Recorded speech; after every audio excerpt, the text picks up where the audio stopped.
अस्सलामुअलैकुम सज्जनों मित्रों, थोड़ी खिदमत में हाज़र हाँ। जिउंदे वसदे रहो जनाब, की हाल चाल है जी? ठीक ठाक हो? थोड़ी खिदमत में हाज़र हाँ। अज मैं जनाब किताब रंग दे नाल एक किताब के तबसरे नाल थोड़ी खिदमत में हाज़र हाँ। और किताब है जनाब मेरे कोल है जी, लो वेखो जी, शायर दी वोटी। ये जनाब जुगनू अबीरदा जी की किताब है। जुगनू अबीरदा जी साढ़े फैसलाबाद दे मज़ाहिया शायर ने, तंज़ो मज़ा लिखते हैं, मखौलिया शायरी करते हैं और इकलौते शिगिर्द ने जनाब बाबा अबीर अबूजरी जी दे। और बाबा अबीर अबूजरी जी का मज़ाहिया शायरी के हवाले नाल अपना एक मुकाम है, पूरे पाकिस्तान उन्होंने एक नाम है, बड़ा उगड़वा नाम है। जनाब जुगनू जी का भी बड़ा उगड़वा नाम है, पूरे पंजाब माशाअल्लाह जाने पछाने जाते हैं। और फैसलाबाद साडा जनाब मान है, साड़ी शान है, साड़ी जान है। बाबा जी जिउंदे वसदे रहन, अल्लाह इन्हों सेहत और सलामती वाली लम्मी हयाती देवे। अच्छा, इन्हों की जी किताब है, ये मज़ाहिया शायरी भी मौजूद है और संजीदा शायरी भी। अज असी तबसरा करांगे, गल कथ करांगे, बहुत मुख्तसर गल करांगे इन्हों की जी संजीदा शायरी है उसके हवाले नाल। ये नात भी शामिल है, हमद भी शामिल है और कुरान करीम के हवाले नाल, कुरान की जी फजीलत है वो हवाले नाल नज़म शामिल है और हज़रत इमाम हुसैन रज़ी अल्लाह तआला अन्हु के हवाले नाल भी सलाम शामिल है। लो जी, नातिया चौमिसरा असी वेखते हैं। इस तो अलावा हाँ, हीर वारिस शाह के उत्ते बड़ा अजीब जहा तबसरा जोड़ा वो भी तुहानू लाजमी असी उहदे विच कुछ शेर जोड़े आ वो तुहाडे सामने पढ़ांगे।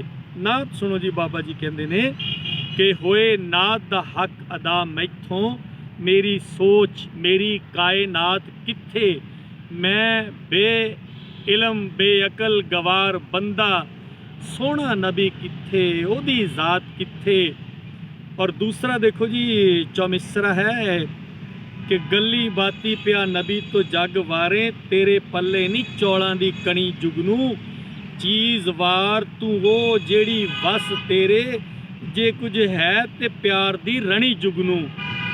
होर बहुत सारे चौमिसरे ने। और हज़रत इमाम हुसैन के हवाले नाल देखो, बाबा जी लिखते हैं कि है हुसैन इब्ने अली, तेरे इरादे नू सलाम। ऐ हुसैन इब्ने अली, तेरे इरादे नू सलाम, तेरे हर सवार तेरे हर प्यादे नू सलाम। और जनाब देखो कि तू नाने दे दीन दा पख ले आए बेमिसाल, तू नाने दे दीन दा पख ले आए बेमिसाल, तेरा नाना पालने ते तेरे दादे नू सलाम। और दीन दे दर थम तेरे पुत पड़ोते पुत्रे, हज़रत इमरान तेरे खानवादे नू सलाम। और दीन दुनिया होरने हारनी सी यजीदी फौज विच, दीन दुनिया होरने हारनी सी यजीदी फौज विच, जित गया शाहजी तुसां वल पलटा खादे नू सलाम।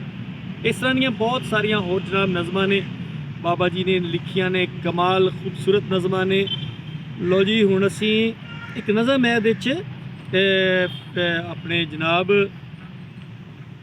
बाबा जी ने, हाँ, हीर वारिस शाह के हवाले नाल गल कर रहे सी। लो बाबा जी लिखते ने रांझे के हवाले नाल, क्योंकि जिन्हें भी शायरा ने हुण तक हीर वारिस शाह तखलीक की है, उन्होंने रांझे की बड़ी तारीफ की कि रांझा जनाब बड़ा गबरू सी, उच्चा सी, लम्मा सी, चिट्टा सी, सोहना सी, ये सी वो सी जनाब। लेकिन बाबा जी ने कमाल कर छड्डी। बाबा जी कहते हैं कि मैं इस राय को रद्द करना कि रांझा सोहना सी। बड़ी दलील के नाल बाबा जी ने 4 मिसरे पेश किए हैं।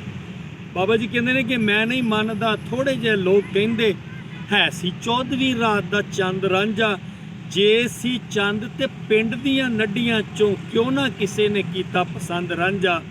पिंडों निकलिया लोग सारियां शुक्र कीता, पिंडों निकलिया सारियां शुक्र कीता, मुक्का तख्त हज़ारे चो गंद रांझा, सीधा पै गया राह बगैरती दे के ढा के शर्म हया दी कंध रांझा, जाके झंग विच लग पिया रहन जुगनू, एक नवां खलार के फंद रांझा, जिन्नू पैर दी झांझर ना किसे जाता, बनिया हीर दी बांह दा बंद रांझा। लो जी, ये हीर रांझे के हवाले नाल जुगनू जी दे होर भी बड़िया खूबसूरत ये जनाब बाबा जी लिखते हैं कि कल्ले हीर ते रांझा बेलज नहीं सी, मलकी विच हया भी काई नहीं सी, रोटी कामे दी धी दे ਹੱਥ ਘੱਲਦੀ ਰਹੀ। ਰਾਂਝਾ ਗੈਰ ਸੀ, ਹੀਰ ਦਾ ਭਾਈ ਨਹੀਂ ਸੀ, ਉਹਦਾ ਹੱਕ ਸੀ, ਹੀਰ ਨੂੰ ਨੱਥ ਪਾਉਂਦੀ, ਉਹਦੀ ਮਾਂ ਸੀ, ਉਹਦੀ ਭਰਜਾਈ ਨਹੀਂ ਸੀ। ਇਸ ਤਰ੍ਹਾਂ ਦੇ ਹੋਰ ਬਹੁਤ ਸਾਰੇ ਮਿਸਰੇ, ਬੜੇ ਚੁਭਵੇਂ ਮਿਸਰੇ ਜਿਹੜੇ ਨੇ ਉਹ ਬਾਬਾ ਜੀ ਨੇ ਲਿਖੇ ਨੇ। ਬਾਬਾ ਜੀ ਦੀਆਂ ਗਜ਼ਲਾਂ ਵੀ ਇਸ ਕਿਤਾਬ ਵਿੱਚ ਮੌਜੂਦ ਹੈ। ਇਸ ਤੋਂ ਇਲਾਵਾ ਬਾਬਾ ਜੀ ਨੇ ਜਨਾਬ ਬੜੇ ਮਨ ਭਾਵਨੇ ਗੀਤ ਵੀ ਲਿਖੇ ਨੇ। ਇਸ ਕਿਤਾਬ ਨੂੰ ਜਨਾਬ ਤੁਸੀਂ ਜ਼ਰੂਰ ਪੜ੍ਹੋ ਔਰ ਜਨਾਬ ਬੜੀ ਹੀ ਮਨ ਖਿੱਚਵੀਂ ਕਿਤਾਬ ਹੈ, ਦਿਲ ਨੂੰ ਟੁੰਬਦੀ ਹੈ, ਦਿਲ ਨੂੰ ਆਪਣੇ ਵੱਲ ਖਿੱਚਦੀ ਹੈ। ਬੜੀ ਪਿਆਰੀ ਕਿਤਾਬ ਹੈ ਜਨਾਬ। ਸਾਡਾ ਮਾਣ ਹੈ ਜਨਾਬ ਜੁਗਨੂ ਅਬੀਰਦਾ ਜੀ, ਉਹਨਾਂ ਦੀ ਕਿਤਾਬ ਹੈ। ਮੈਂ ਉਮੀਦ ਕਰਨਾ ਵਾ ਕਿ ਮੁਖਤਸਰ ਸਬ ਤਬਸਰਾ ਜਿਹੜਾ ਹੈ ਤੁਹਾਨੂੰ ਪਸੰਦ ਆਏਗਾ। ਤੁਹਾਡੀ ਰਾਏ ਦੀ ਉਡੀਕ ਰਹੇਗੀ। ਜਿਉਂਦੇ ਵਸਦੇ ਰਹੋ ਤੇ ਕਿਤਾਬ ਨੂੰ ਜ਼ਰੂਰ ਪੜ੍ਹੋ, ਕਿਉਂਕਿ ਕਿਤਾਬ ਵਿੱਚ ਹਯਾਤੀ ਹੈ। ਕਿਤਾਬ ਇੱਕ ਅੱਛਾ ਦੋਸਤ ਹੈ, ਇੱਕ ਸੱਚਾ ਦੋਸਤ ਹੈ। ਉਂਝ ਵੀ ਅੱਜ ਕੱਲ੍ਹ ਜਨਾਬ ਲਾਕਡਾਊਨ ਹੈ, ਇੱਕ ਤਰ੍ਹਾਂ ਦਾ ਜਨਾਬ ਕਰੋਨਾਈ ਮਾਹੌਲ ਹੈ, ਕਰੋਨਾਈ ਰੁੱਤ ਹੈ ਔਰ ਲੋਕ ਘਰੋਂ ਘਰੀ ਬੈਠੇ ਨੇ। ਬਿਹਤਰ ਆ ਬੰਦਾ ਵੇਲਾ ਨਾਸ ਨਾ ਕਰੇ, ਕੋਈ ਨਾ ਕੋਈ ਕੰਮ ਕਰੇ, ਹੋਰ ਨਹੀਂ ਤੇ ਕਿਤਾਬ ਜ਼ਰੂਰ ਪੜ੍ਹੋ। ਅੱਲਾ ਸੁਣ ਦੇ ਹਵਾਲੇ।